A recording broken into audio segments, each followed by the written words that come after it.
Good afternoon, everyone. Good afternoon. Good afternoon, sir. Morning, sir. Good afternoon, sir. Wait for another 2-3 minutes. We will start at 12:04. Good afternoon, sir. Good afternoon, brother. In the meanwhile, if you have any questions from the last class.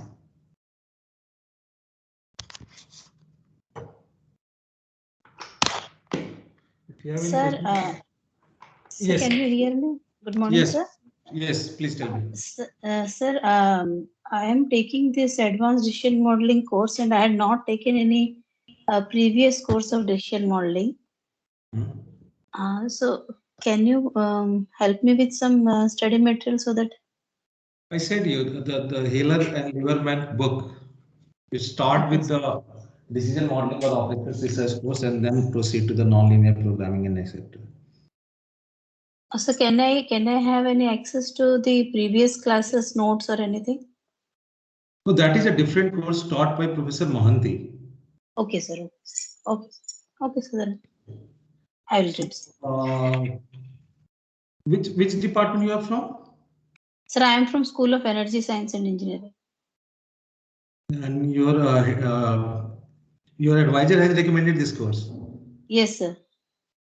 So, but generally, what it is a continuation of decision modeling. Yes, sir. So if you look at the textbooks which I have asked you to look at, Yes, sir. Hiller and Lieberman. Hiller and Lieberman, okay. Yeah, the second book. Yes, sir. They have another book called Introduction to OR also. So you can read the linear programming part from there.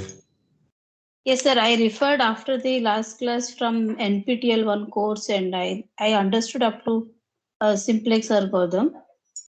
See, we are not going to use a lot of linear programming. Linear programming just sets the, the kind of bias why we are studying non-linear programming. Okay, sir. So Okay. most of the methods which are learned here mostly independent, but like when I will teach quadratic programming, you need to know how simplex programming works. Or some of the examples when I refer back that how things change from linear to non-linear, I will be using linear programming references. Other than that, independently you can take this course, but you should be strong mathematically because a lot of mathematical concepts we will be using. Okay, sir. Okay. Okay, so if you have doubt or anything regarding that, you can talk to your advisor. And if he agrees with it, you can also change this course in your coursework. No, sir. I want to take this course. Only thing is, whenever required, I will contact her if I have any doubts. Yeah, you can contact the TAs also. As I said, Yes, there are two TAs I have mentioned, Isita and Sachidanu. You can contact them. Something is done because I cannot, promise you that I will sit and go back and teach you all that, right? No, sir. No, sir. I just wanted the Depending on my material. bandwidth, I will try to help you on the, the background material.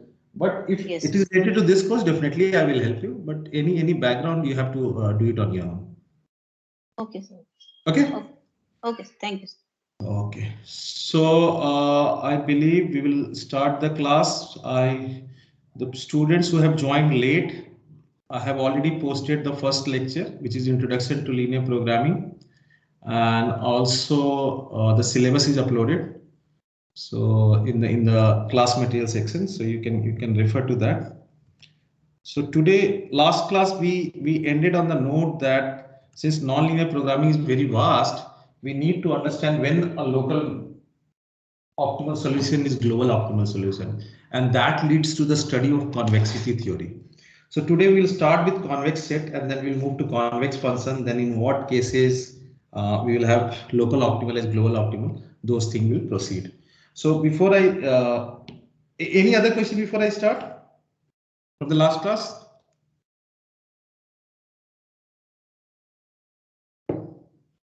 Okay, if not, some notations which you will see in the book.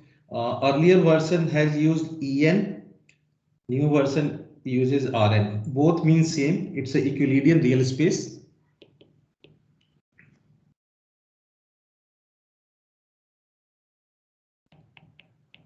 Of dimension n. So the earlier version of the Vajara book, if you look at, they have used En. Now they are using Rn. So just to describe that En is Euclidean space or R is a real Euclidean space. What it means is, suppose if it is R2, what does that mean? Two-dimensional. Two-dimensional real space. Similarly, if it is E2, then I'm referring to two-dimensional real space. Sometimes you will also see R plus 2. What does that mean? Positive, like two-dimensional. Two-dimensional again, but positive real space. Okay, so only the first quadrant, if you look at it. So given the notational details, let's move to the convex sets. So what is convex set? So we say a set S in Rn, you can also put as En, whatever you want, is said to be convex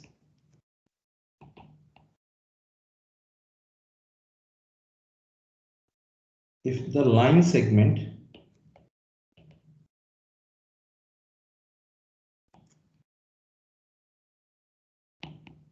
joining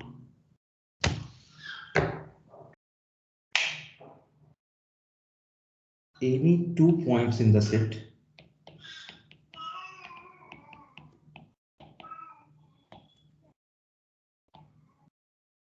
also belongs to the set.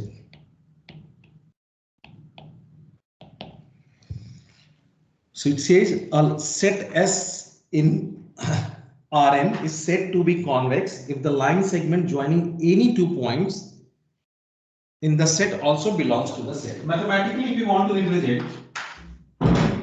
Excuse me, sir. Yes. Sir, request if you may confirm, sir, you're sharing your screen, sir.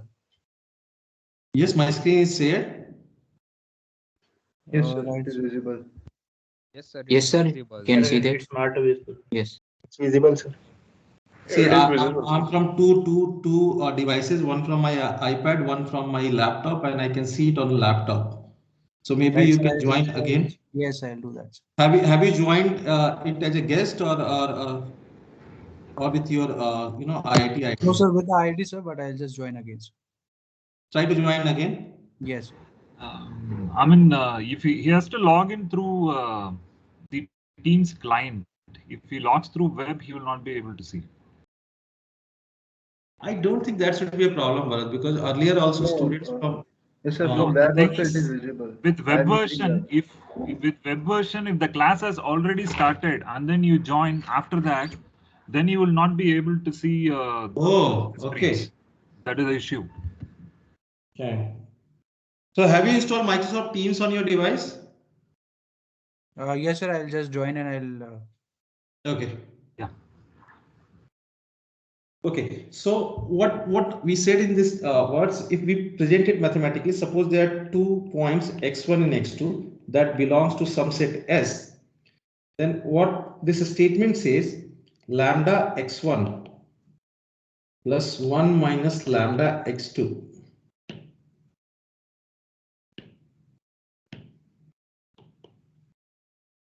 must also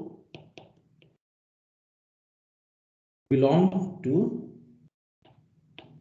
S for each lambda belonging to 0, comma.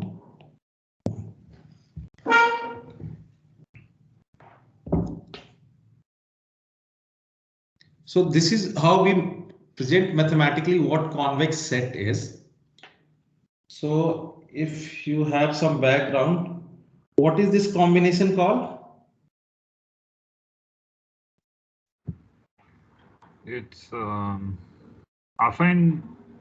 No, it is not affine. There is Convex linear combination. It's a convex combination. See, affine or linear combination are same thing. Why it is called convex? So let's try to, if you inductively put it. Suppose j equals to 1 to some k lambda j xj with summation of lambda j is equals to 1 and lambda j greater than equal to 0. Okay, then it is called convex combination.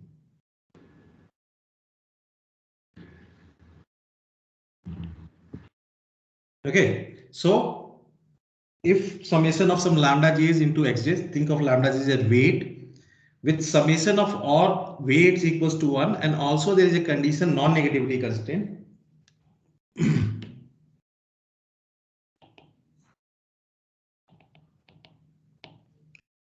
When we relax this non-negative constraint, when we relax this non-negativity constraint,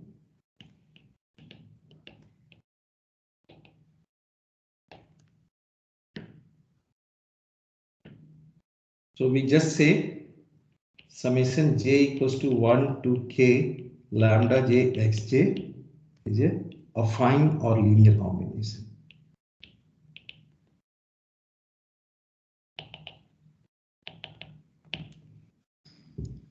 Okay, so do you see the difference? Okay, and Yes, sir. lambda j belongs to R. What is a good example from, because all of you are data science champions nowadays, what is a good example of this linear combinations?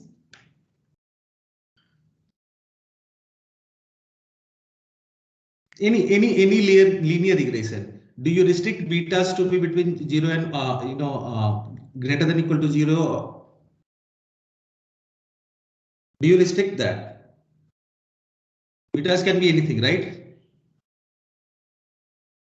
Sir, in support vector machines, in dual formation, we restrict the beta to not be negative. No, I'm talking about this, the stuff which I have just talked about. Non-negativity constraint being dropped. If I say lambda j xj, does it look like something like PCA?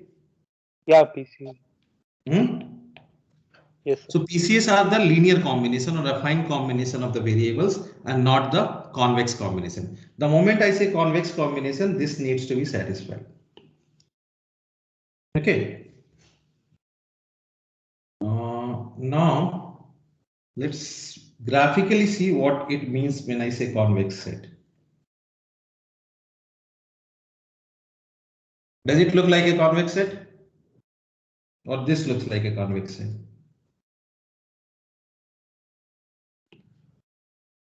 Based on the, so this is just an extra I have given for your understanding. Now going back to the convex sets, which one of these really looks like a convex set? First one. Circle. So if you take any 2 points,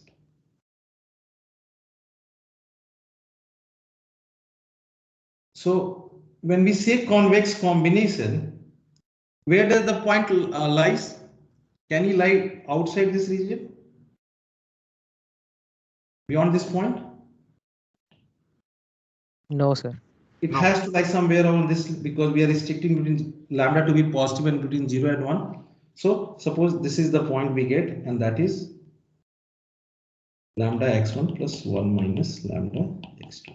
So this is an example of your convex set. Any point you take a point here, here, here. Okay.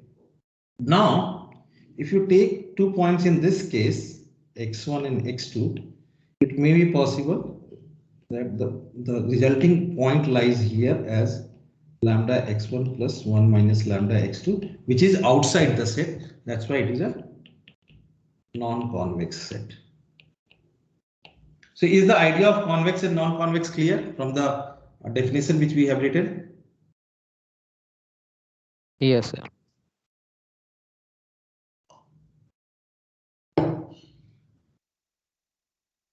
Okay, let's look at some of the example of convex sets.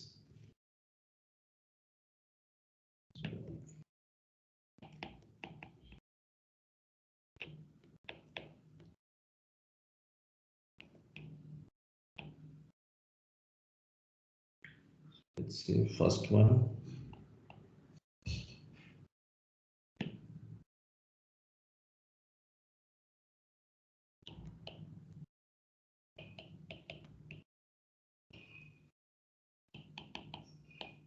Where this T represent transpose.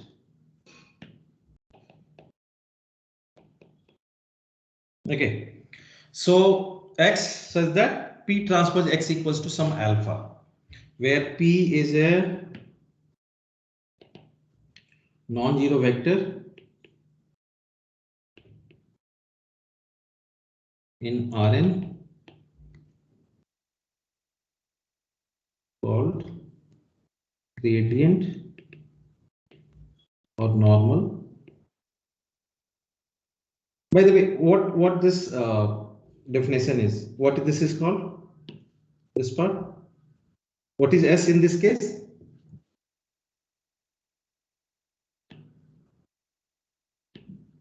If I write a mathematical expression like this, S is an hyperplane. It is a hyperplane. Very good. It is a hyperplane and non-zero vector in Rn called gradient or normal to the hyperplane.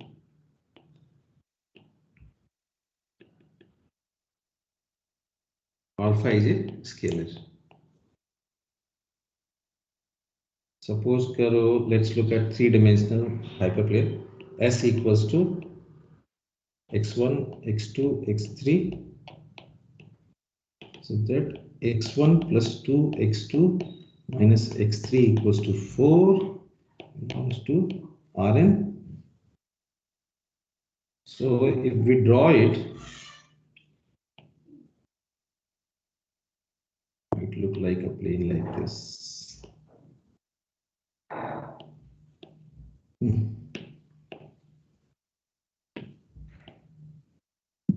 Okay, so this is the plane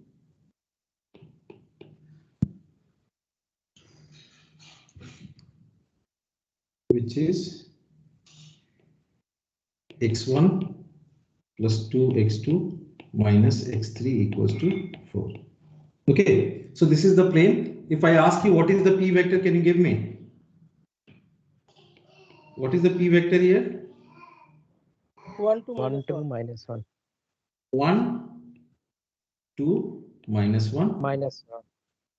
So when we make p transpose x, it becomes equals to 1, 2, minus 1, x1, x2, x3 equals to 4. So if you look at it, any point on this plane, if you try to join it, it will fall on the same plane, right? So this is an example of a convex set. So any hyperplane is a convex set. Now let me introduce you some more concepts here. If I say, यार जी मेरा class start हो गया, 1:30 बजे करता हूँ, ठीक है? So S equals to x p transpose x less than equal to alpha. So what is this? If this is x1 plus x2, 2x2 minus x3 equals to 4, and I'm saying the same p transpose x, that is actually x1 Epigraph. 2x2, sorry, minus x3 minus x3 is greater than equal to 4, and this side I will put x1 plus 2x2 minus x3 less than equal to 4. So all this region, this side, if it is x1 plus 2x2 minus x3 is greater than equal to 4, and if I say x1 plus x2 2x2 minus x3 is less than equal to 4, then this area, these are called half space. Let me put both greater than and less than equal to. We call it half space.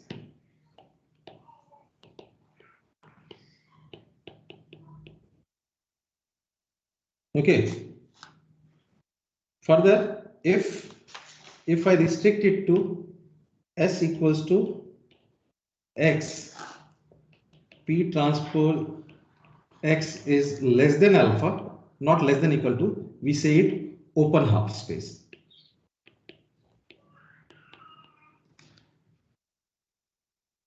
Is this clear, guys? How hyperplanes are convex?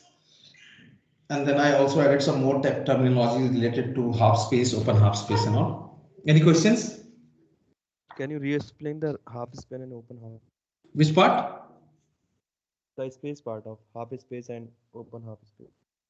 Equations that you write in. Okay, so let me draw it again. Suppose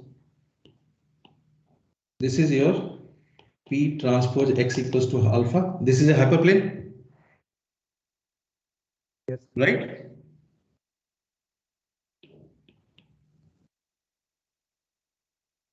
P transpose x equals to alpha. Is that a hyperplane or not? Yes, sir. Yes, sir. No, Yes, the sir. person who wanted to discuss had some doubt. Let me converse with him. Who was that? Sorry, I missed your name. Gaurav Gupta, sir. Gaurav. Gaurav. So P transpose x equals to alpha is the hyperplane. Yes. So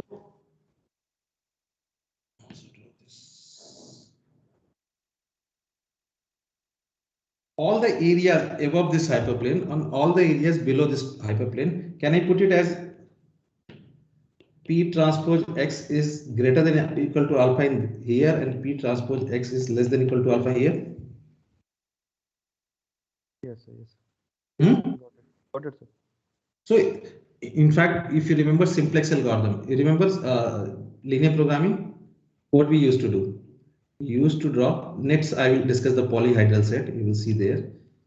We were, in fact, okay, I will discuss it when I will discuss the polyhedral set. What we were doing, we were combining many such hyperplanes and making a polyhedral set, and then we were saying that this is the feasible region and all. Is this clear, Gaurav? Yes, sir. Yes, sir. In the case of equal alpha, that is a plane. This is a hyperplane, and that is space. So when I'm putting this is the hyperplane, and this is the above it and below it is a space. So think of it as a suppose if I hold, let me turn on my video. Can you see me? Yes, sir. Okay, so suppose this is your hyperplane. Okay, so this is a half space and this is a half space. Make sense? Yes, sir. Yes. So when I'm making it greater than equal to or less than equal to, I'm also including the hyperplane, so it becomes half space. But when I'm saying it is greater than, so think of it as a just a small neighborhood and you are above it. So it is an open half space. It is not bounded by the hyperplane. Make sense? Yes, sir. Sir, can you please repeat it, sir? I just able to like see your video. So suppose this is your hyperplane. Okay. Yes, sir. This is your x1 plus 2x2 minus x3. We have 3 dimensions, right? Now, everything above it is what? Is half space. Everything below it is a half space. The upper half space is greater than equal to alpha or 4. Below half space is less than equal to 4. Yes, sir. Make sense? Yes, sir. Now it makes sense. Okay. Now, let's look at this has relevance in your simplex algorithm, if you remember. Just give me 1 second, guys. Sorry.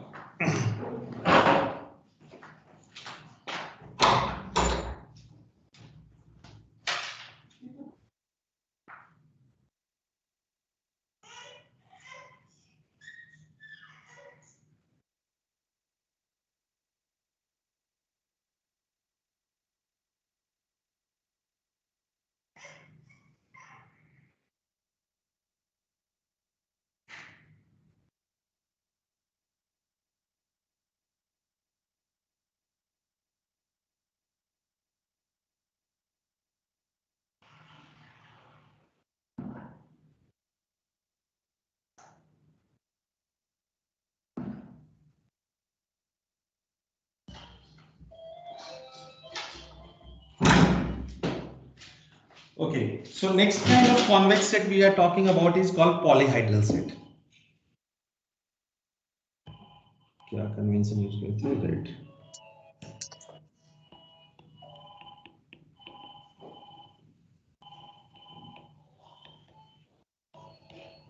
Sorry for some background music.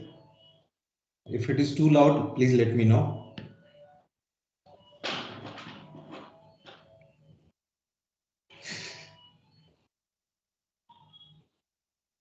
So we say a polyhedral set, we represent it as X, AX is less than equal to B, where A is M cross N vector and B is your M size vector. Does this look familiar?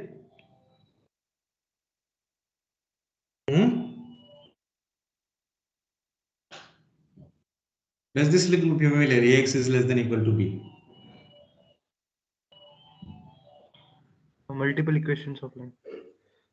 Linear programming, right? Yes, sir.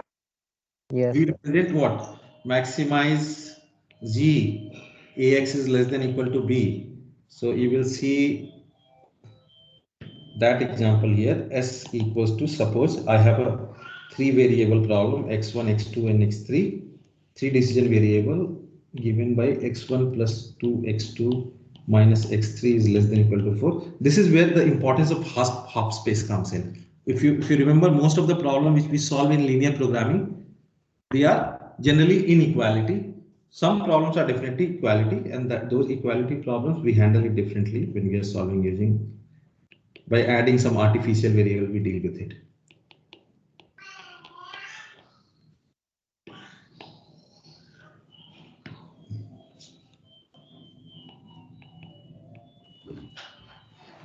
Okay, just to just to give you some sense of linear programming one, let me just draw, suppose these two spaces. I'm just not drawing it exactly. Let's say these two, there are two constraints in two variables, which looks like this. Okay. Now, suppose it was not a two-dimensional space, but a three-dimensional space. So your constraint would look like,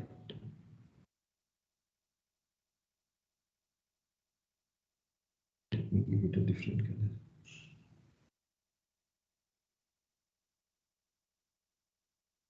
So this one is first constraint and this one is second constraint. Okay, so if I want to designate the S here, where exactly is the S in this case? This area between these two is your S. Yes, sir. And this is what we call, when we call feasible region. When we are working with linear programming, we generally suppose two variables, we move from one point to another point and so on. When we have more than two variables, that's why when it comes to more than two variables, we do not go for graphical solving, but we generally go for simplex algorithm. So this is the how your feasible region looks like. This is the, sorry, this is the feasible region S. Is this clear? Yes, sir. इसको clear नहीं ऐसे देखो. Let me see if I can find some more papers here.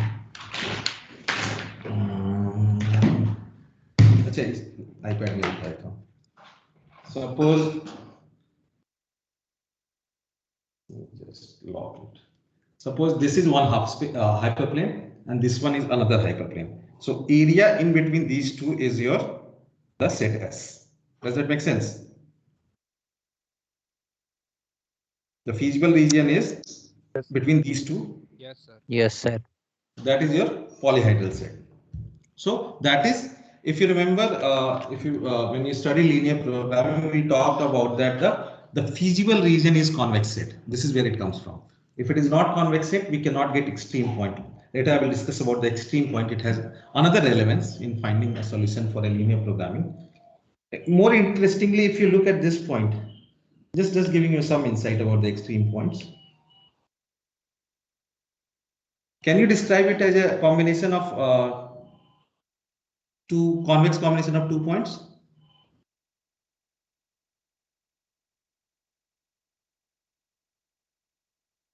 Can you describe these corner points as convex combination of 2 points?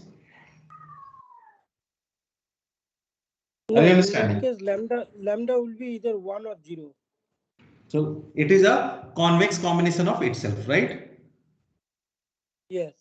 And that ensures the what do you call the characteristic of extreme point. For simplex algorithm to work, extreme points are necessary, right? So these extreme points actually gives you the solution from that perspective. So polyhedral set done. Let's look at the third example. It is similar to polyhedral only. We call it polyhedral cone.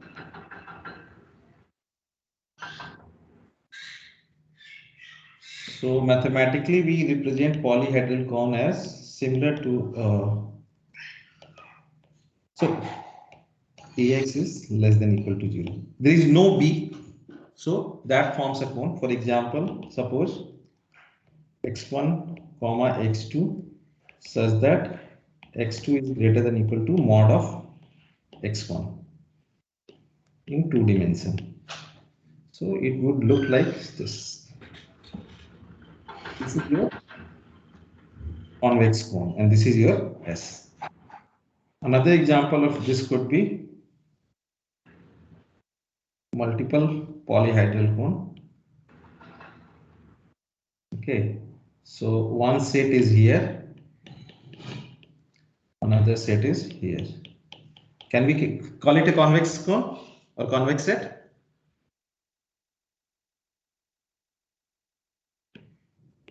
Yes.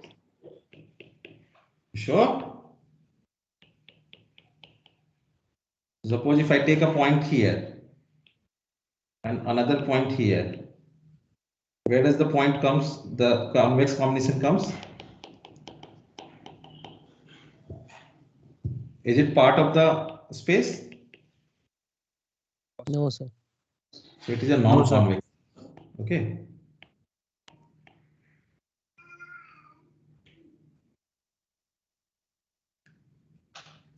Fourth one, very important from what do you call optimization perspective, we call it neighborhood.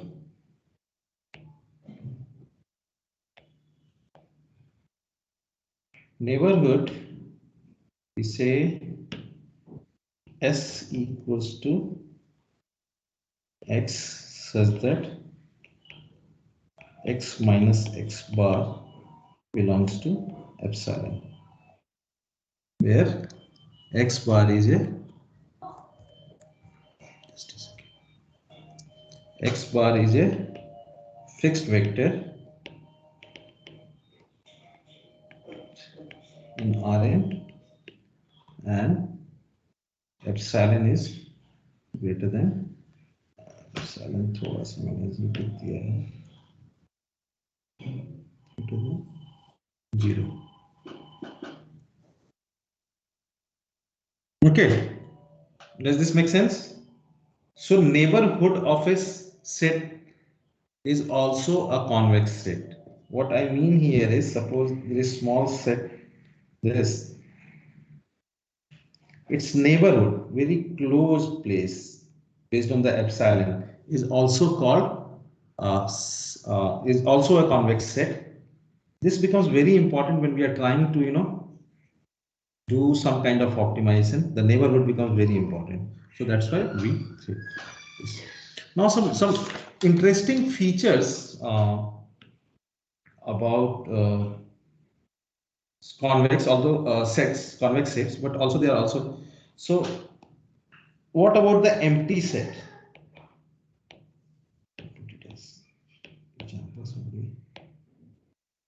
What about the empty set? Are empty sets convex?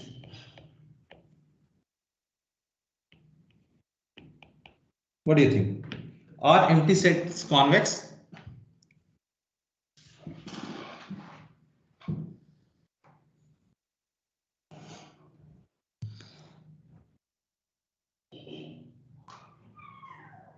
एक set में कुछ भी नहीं है.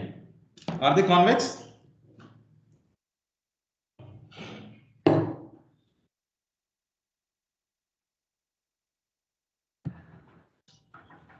It has to be convex, sir. Yeah. Why? Because there is only one point, and any combination of it will be the same point again. I'm talking about empty set, right? That is a singleton set.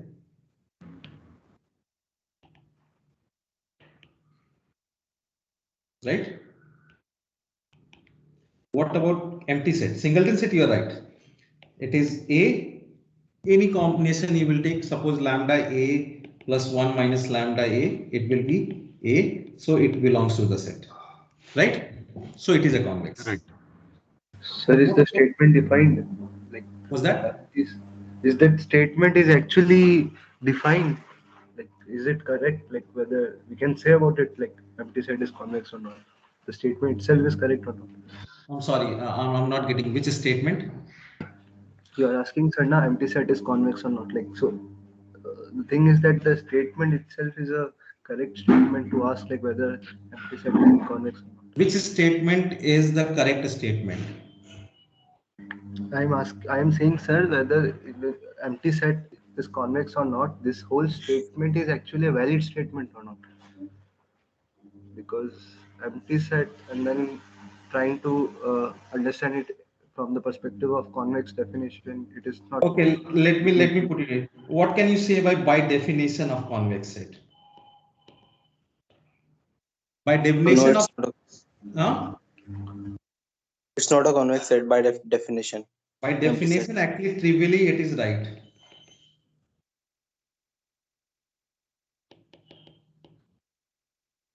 What is the definition of convex set?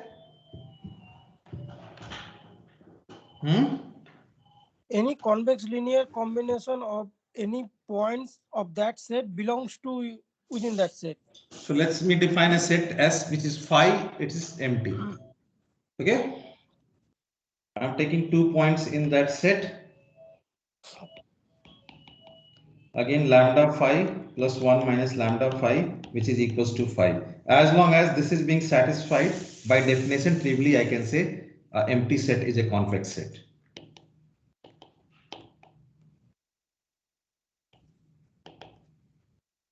So if you think of it as that you are trying to understand there is nothing inside that set. Okay. So everything holds true about that set. That's why I'm saying trivially convex. Does that make sense?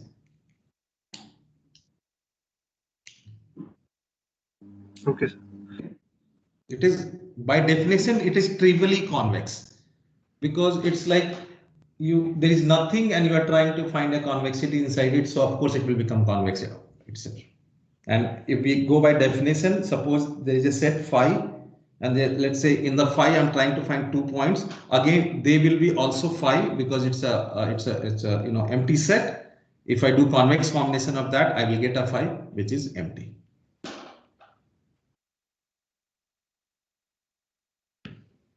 Any questions?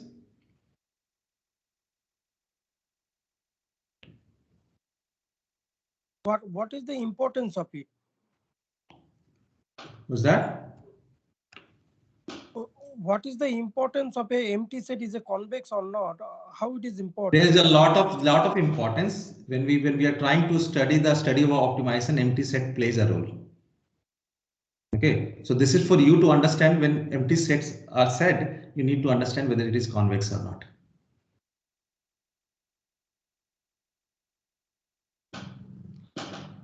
It's okay.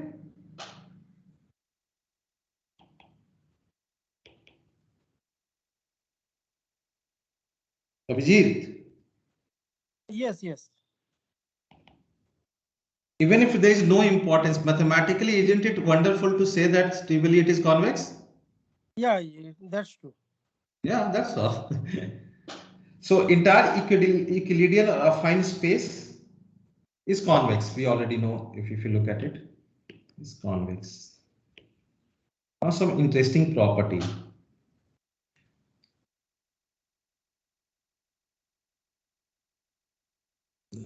Let's say S1 and S2, there are two sets. I call it intersection of convex set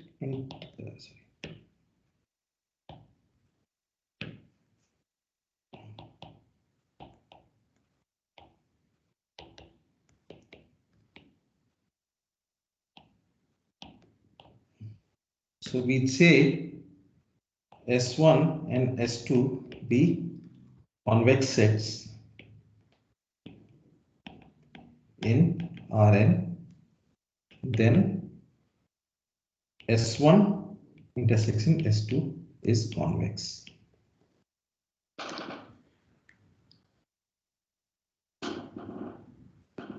Does that make sense?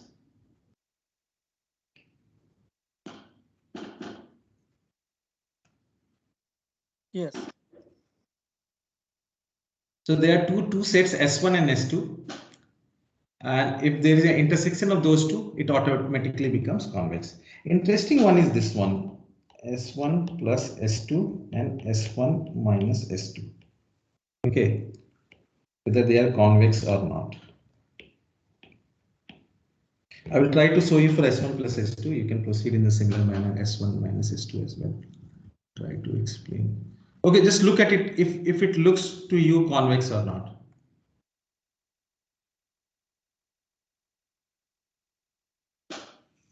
Yes, sir. Suppose kar lo, this one is S1 and this one is S2. Some of these two will be convex. No. So let's try to understand this. So suppose there are 2 points x1, comma x2 that belongs to S1. There is another 2 points y1, comma y2 that belongs to S2. And there is 2 points within some set S, and we want to say that this S1 plus S2 belongs to set S, which is convex. So we can write S equals to S1 plus S2, and then I can write G1 as X1 plus Y1 and G2 as X2 plus Y2. Okay, now let's see if lambda G1 plus 1 minus lambda G2, if the resulting point belongs to S, then it should be a convex set. So we can write lambda x1 plus y1 plus 1 minus lambda x2 plus y2. And if you rearrange these terms, you will find lambda x1 plus 1 minus lambda x2 plus lambda y2 plus 1 minus lambda y2. This belongs to S1 and this belongs to S2, right? And we have, by definition, we have said S equals to S1 plus S2. To understand it more clearly, let's take one example if we can. यहीं पे कोशिश करते हैं एक number देने का. Easier would be if we just discuss. Suppose this is 0, this is -1, this is 1, this is 2, 3 and 4. Okay, I'm giving you, suppose x1 equals to -1 and x2 equals to 0 and y1 equals to 2 and y2 equals to 3. Okay, what would g1 equals to and what is g2 equals to? Z1 is 1, Z2 is G1 equals to 1 and G2 equals to 3. See whether 1 or 3 belongs to some convex set or not on this the figure which I have drawn. If it is 1, it will belong to S1, which is a convex set. If it is 2, it belongs to S2, which is again a convex set. Does that make sense? Yes, sir. If we want to expand it to a larger scale, if you look at it, suppose I said lambda x1 plus y1 plus 1. चलो नीचे कर लेते हैं, space नहीं है. Lambda x1 plus y1 is 1 point plus 1 minus lambda x2 plus y2 is another point. I'm talking about g1 and g2 here by these. If you plug in this number, what do you get? Tell me.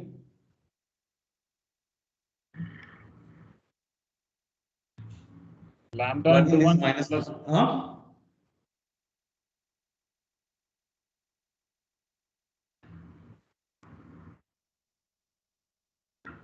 You will get something in terms of lambda. Yeah, lambda plus 1 minus lambda into 3, which is 3 minus 2 lambda. 3 minus 2 lambda. What is the extreme value lambda can take? The lowest extreme? 1 and 0. Lowest extreme that it can take is 0. Yeah. So sorry, lowest is 0, so it can go up to 3. Highest is 1, then it can go to 1. So if you look at it, either it will be in set 1 or it will be in set 2. And both of them we already know by assumption that they are convex. So sum of two convex set is also a convex. Is this clear? Sir, if lambda is between 0 and 1, sir, can you hear me? Yeah.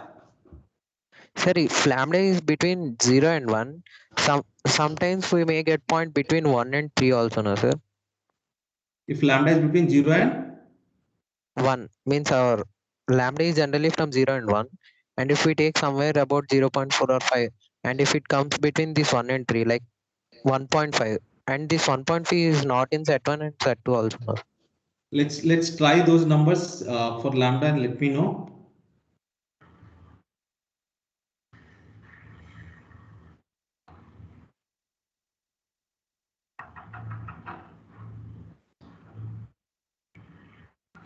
Point Can you seven. type?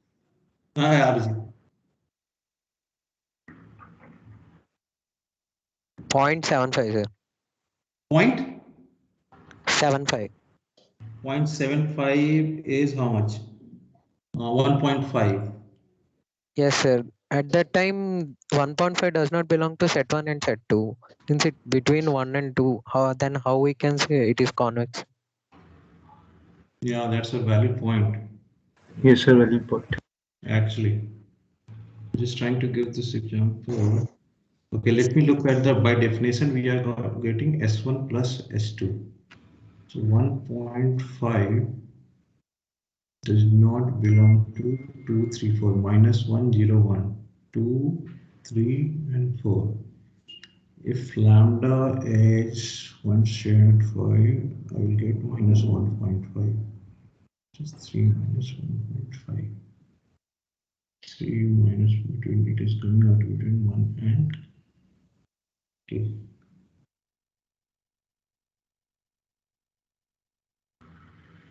Question our S2. Okay, give me some time. Let me see, because until this part, it is definitely mathematically we are able to prove that.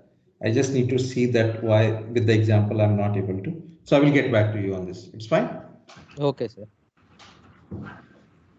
Now, moving on. So page.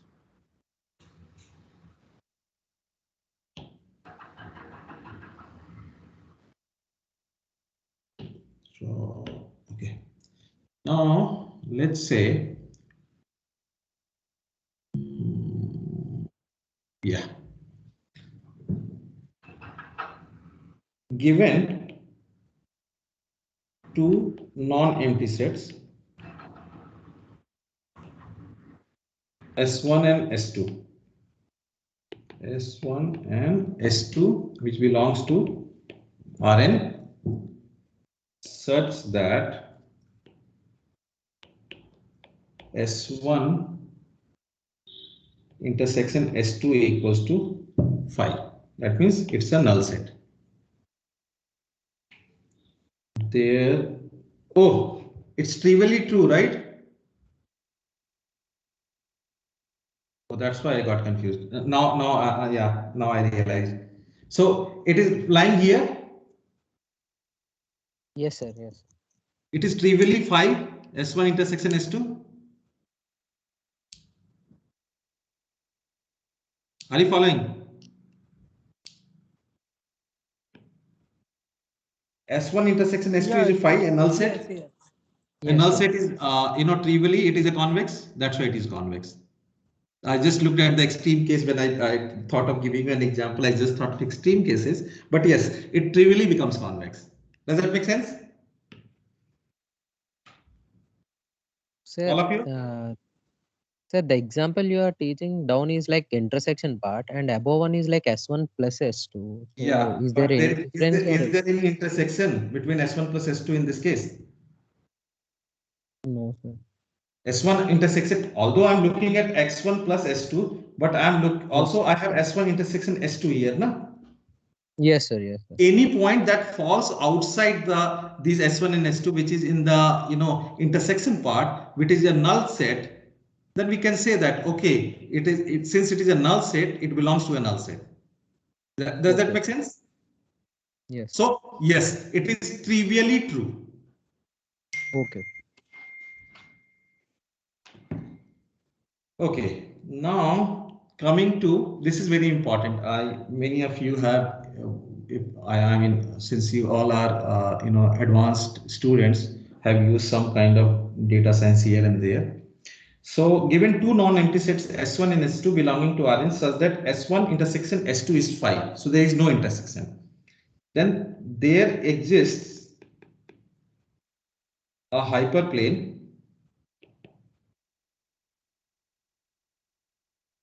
H x p tx equals to alpha that separates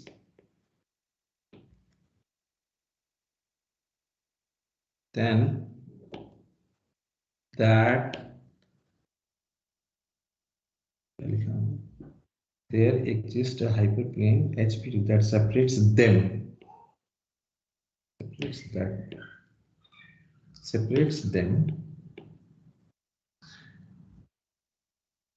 that is P transpose X is less than equal to alpha for all X belonging to S1 and P transpose X greater than equal to alpha for all X belonging to S2. Then H is called separating hyperplane.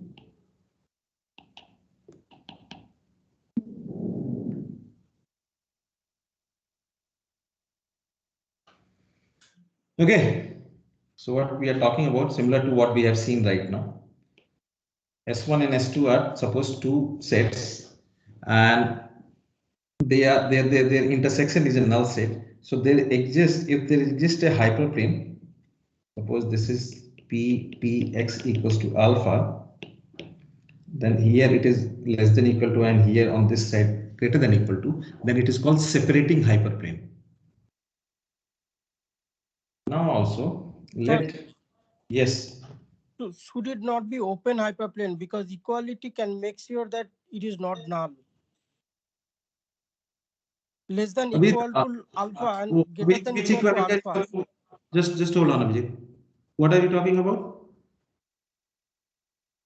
These two hyperplane, half spaces less than equal to alpha, greater equal to alpha. Equally, if we consider for above one, X belongs to S1 with a less than equal to alpha hyperplane, half space. Another one, X belongs to S2 with a greater equal to half space. So equality can make sure that S1 intersection S2 can be not null also, because equality can make sure that points can be on the hyperplane. So should it not be open, means less than alpha and greater than alpha? Okay, I will come to it. Let me explain some more nomenclatures. Okay. Now let again S be non-empty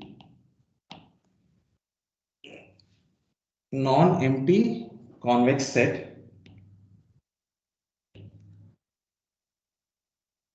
in Rn, and let x bar be a boundary point.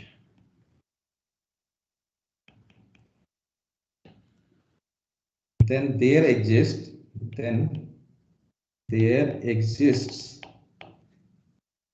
a hyperplane H x ptx equals to alpha that supports S at x bar, that is ptx bar equals to alpha and ptx bar is greater than or equal to alpha for all x belongings to S. Then H is called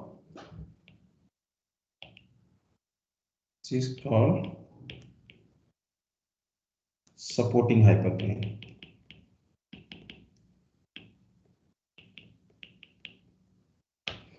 Okay, so let us read the statement and then we will discuss both of them.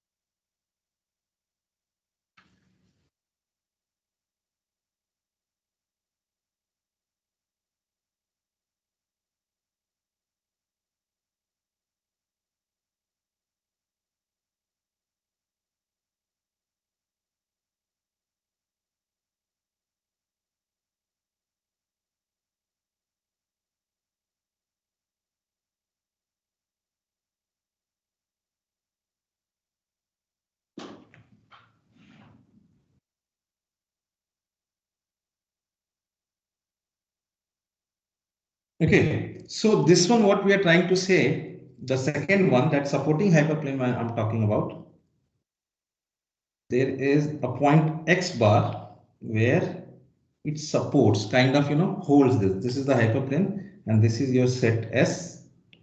Okay, so this supports. Now coming to your question, Abhijit, this is just a representation. There are three types of in, and for these three types we say as strict separation, strong separation. So we say strict separation, that I was just trying to describe the supporting hyperplanes or separating hyperplanes, separating hyperplane. So when we talk about separation, there are proper separation, there are strict separation, and then there are strong separation.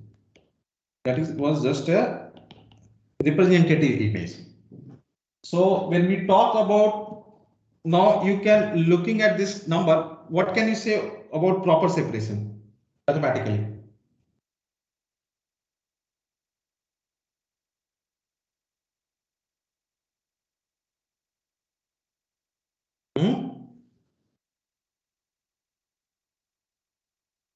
Abhijit?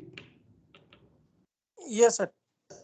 So this is just a representative image. Okay. Although S1 intersection S2 is a phi, we have three kind of separation. It calls proper separation, strict separation, and strong separation. Definitely the figure which I have drawn, this is more true for PTX plus epsilon is, sorry, PTX greater than or equal to alpha plus epsilon, we say. Okay, that is strong separation. When we talk about the strict separation, we simply say PTX is greater than alpha for x1 for x belonging to S1 and PTX less than alpha for x belonging to S2. When we have proper separation, we can say that PTX belongs to alpha, I mean both the sides, and there is one more thing,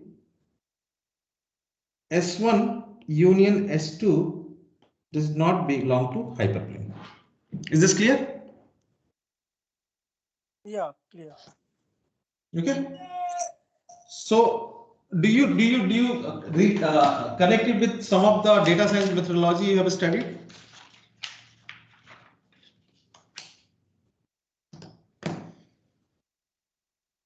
Which one it is pointing towards? So, इतना famous method है classifier. SVM, support vector. SVM.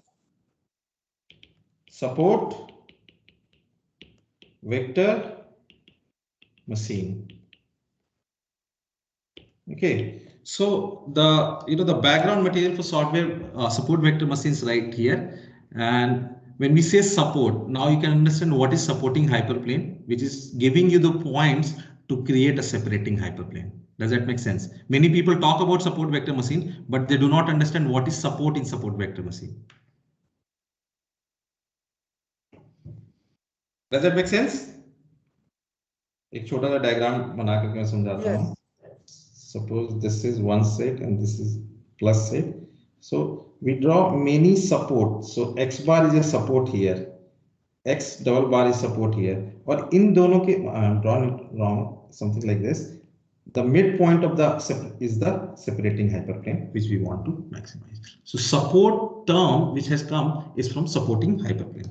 Does that make sense, guys? Yes, sir. Yes, sir. Let me see if it saves.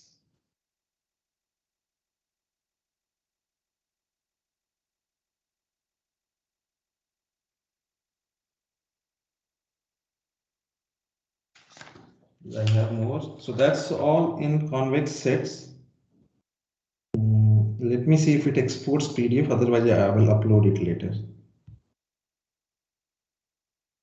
Many times it fails. Okay. Any questions before we depart? I know I'm already over 4 minutes, but if you have any questions, we can discuss quickly. Otherwise, we have a 2 hours class tomorrow. We'll start the convex sets.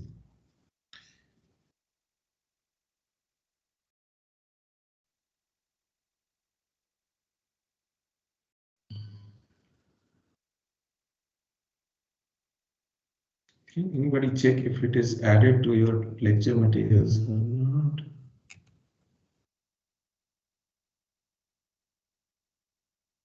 Is it showing in the file folder? Oh yeah, wonderful. So today's class has been uploaded on the files folder. That saves me a lot of effort of converting it into PDF. Thank you very much, guys. If you do not have any questions, we will end the session here. And we will continue tomorrow with a little bit on convex set, and we will discuss convex functions. Thank you. Bye-bye. Thank you, sir. Thank you. Thank you, sir. Thank you, sir. Thank you. Thank you, sir. Thank you, sir.